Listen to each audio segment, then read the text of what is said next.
kata Islam ni zalim perempuan. Itu tidak orang Melayu, orang bukan lain.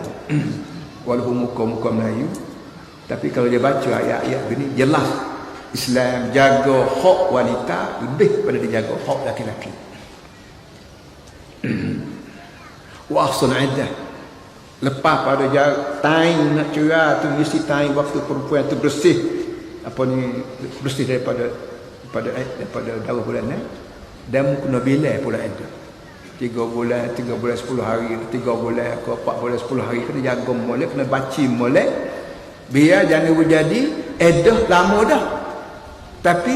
Tapi orang dia dok kata bini aku lagi kawan ni nak belaki lain tak boleh kerana ganggu dia kata tak habis lagi ni tak habis gua tak bila molek berapa hari berapa bulan berapa minggu dah habis molek sama ada molek rajak ketika dalam iddah.